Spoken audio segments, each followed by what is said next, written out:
បាទជំរាបសួរពុកម៉ែបងប្អូនទាំងអស់ខ្ញុំបាទបានសូមសំណូមពរដល់ខាងមេរួមទាំងមេសន្តិសុខនិងក្រុមហ៊ុនសន្តិសុខបាទនេះគឺមេ034បាទខ្ញុំនឹងអានសំណួរជូនបងប្អូនទាំងអស់សូមសួរសំណួរមួយមេហេតុអ្វីបានជាសន្តិសុខមានប្រាក់ខែមិនស្របនឹងច្បាប់អញ្ចឹងតាមធម្មតារាល់ការងារទាំងអស់ត្រូវបានប្រាក់ខែ$208និងមានការបន្ថែមម៉ោងផ្សេងនិងលុយបាយជាដើម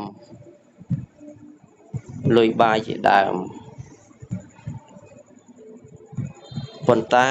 សន្តិសុខយាម12ម៉ោងបែរជាបានត្រឹមតែ$190ទៅវិញគឺផ្ទុយនឹងប្រសាសន៍សម្ដេចហ៊ុនម៉ាណែតនិងទិវាពលកម្មអន្តរជាតិជាសកលលើកស្ទួយកម្រិតជីវភាពពលរដ្ឋនិងមនុស្សទូទៅឲ្យគោរពច្បាប់ស្មើគ្នាសូមសំណូមពរដល់ក្រុមហ៊ុនសន្តិសុខមេត្តាគោរពច្បាប់និងប្រសាសន៍សម្ដេចហ៊ុនម៉ាណែតផងសូមអរគុណឬមួយក៏ក្រុមហ៊ុនសន្តិសុខធំជាងនាយករដ្ឋមន្ត្រីនិងក្រសួងកាងារខុសឬត្រូវសូមជួយតម្រូវផងបាទនេះគឺការសំណូមពររបស់យើងបាទចំពោះមេ034បាទហើយចំណែកមួយទៀតគឺមេ07ក៏ដូចគ្នានេះបាទគឺមេ07ខ្ញុំបាទជាសន្តិសុខជាកូនខ្លាគឺអត់មានចេះអីទេគឺសូមសំណូមពរដល់មេទាំងអស់បាទនេះគឺទិវាពលកម្មអន្តរជាតិនេះគឺគម្រប់139បាទអបអរទិវាខួបអនុស្សាវរីយ៍លើកទី9នៃទិវាពលកម្មអន្តរជាតិថ្ងៃទី1ឧសភាឆ្នាំ2025ក្រោមប្រធានបទរួមគ្នាដើម្បីការងារសមរម្យនិងកំណើនប្រកបដោយចីរភាពនិងភាពធន់បាទតាមធម្មតាគឺទិវាពលកម្មអន្តរជាតិនេះ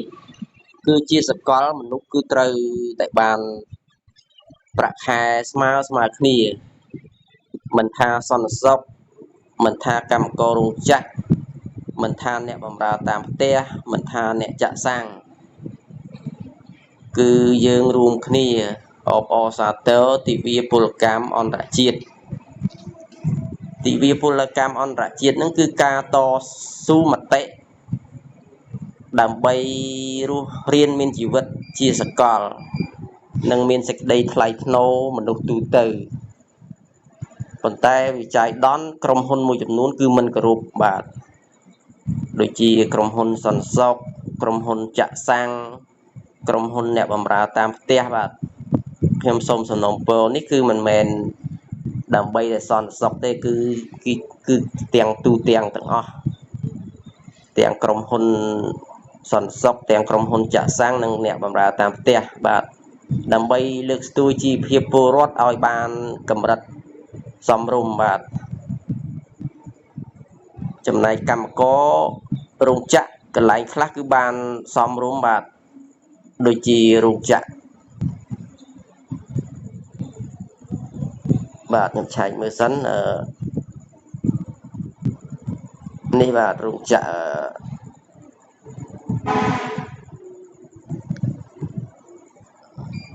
នេះរោងចក្រកាត់ដេរសម្លៀកបំពាក់ Esther Steigerman បាទរោងចក្រនេះគឺសមរម្យបាទ តាមពិតទិវាពលកម្មអន្តរជាតិហ្នឹងគឺគេនិយាយពីការងារទូទៅបាទមិនថាការងារសន្តិសុខមិនថាអ្នកបម្រើតាមផ្ទះឬក៏សន្តិសុខអ្នកបម្រើតាមផ្ទះឬក៏អ្នកចាក់សាំងបាទនេះតាមធម្មតាប្រាក់ខែឈ្នួលគឺ$208ស្មើគ្នាទាំងអស់បន្ទាប់មកក៏មានប្រាក់រង្វាន់ទៀងទាត់$15លុយព្រីមអានេះប្រាក់សហុយធ្វើដំណើរ$7ប្រាក់រង្វាន់កម្មករឆ្នាំ$55ប្រាក់បំណាច់កិច្ចសន្យាការងារប្រាក់បំណាច់ឆ្នាំប្រាក់រង្វាន់គោលដៅបាទគឺមានច្រើនយ៉ាងបូកសរុបទៅគឺបាន$420បាទលក្ខខណ្ឌការងារស្របតាមច្បាប់និងប្រសើរជាងច្បាប់បាទហ្នឹងហើយរាល់ការងារទាំងអស់គឺវាប្រហាក់ប្រហែលគ្នាបាទពីព្រោះទិវាពលកម្មអន្តរជាតិយើងដឹងស្រាប់ហើយថាទិវាហ្នឹងគឺជាទិវាដែលមនុស្សត្រូវគោរពមនុស្សគឺត្រូវតែគោរពបាទ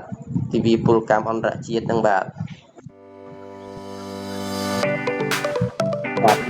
សម្ដេចធិបតីហ៊ុនម៉ាណែតអបអរសាទរដល់បងប្អូនកម្មករនិយោជិតដែលទទួលបានប្រាក់ខែគោល$204ក្នុងឆ្នាំ2024នេះសម្ដេចមហាបវរធិបតីហ៊ុនម៉ាណែតនាយករដ្ឋមន្ត្រីនៃកម្ពុជាបានប្រកាសអបអរសាទរដល់បងប្អូនកម្មករនិយោជិតទាំងអស់ដែលនឹងទទួលបានប្រាក់ឈ្នួលអបបរមា$204អាមេរិកសម្រាប់ឆ្នាំ2024នេះពលគឺកើនឡើងលើសឆ្នាំ2023ចំនួន$4តាមរយៈ Channel Telegram នាព្រឹកថ្ងៃទី2ខែមករាឆ្នាំ2024នេះសម្ដេចធិបតីហ៊ុនម៉ាណែតបានលើកឡើងថា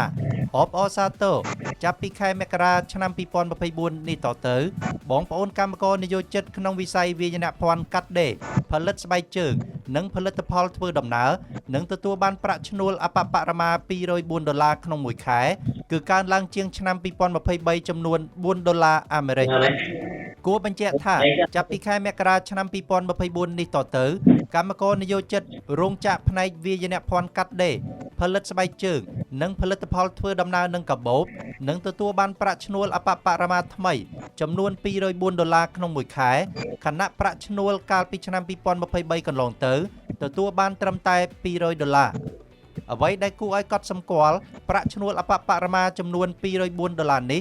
គឺជាប្រាក់ខែគោលប្រចាំខែរបស់កម្មករនិយោជិតហើយក្រៅពីប្រាក់ខែគោលបងប្អូនកម្មករនិយោជិតនឹងទទួលបានប្រាក់អត្ថប្រយោជន៍ផ្សេងៗទៀតដូចជាប្រាក់សហុយធ្វើដំណើរនិងស្នាក់នៅចំនួន$7ក្នុងមួយខែ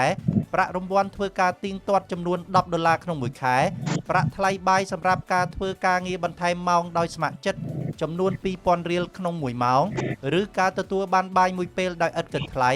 និងប្រាក់រង្វាន់អតីតភាពការងារចាប់ពី$2ទៅ$11ក្នុងមួយខែដែលធ្វើការចាប់ពីឆ្នាំទី2ដល់ឆ្នាំទី11សរុបមកជាមធ្យមក្នុងមួយខែកម្មករនិយោជិតម្នាក់ៗនឹងទទួលបានប្រាក់ឈ្នួលយ៉ាងតិចចន្លោះពី$220ទៅ$236អាមេរិក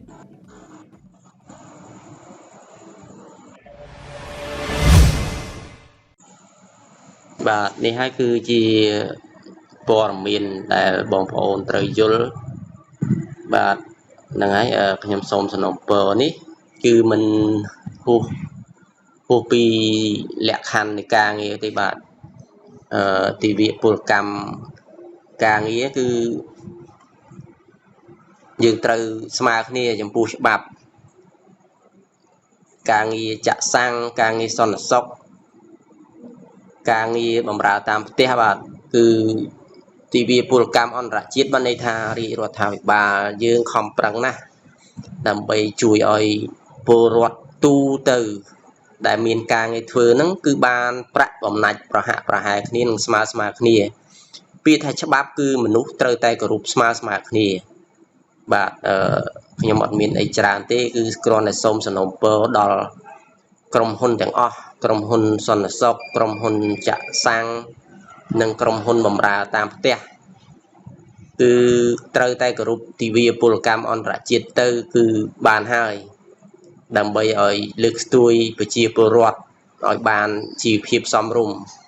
ដូចជាសន្តិសុខក៏មានតួនាទីជាការងារអ្នកបម្រើតាមផ្ទះក៏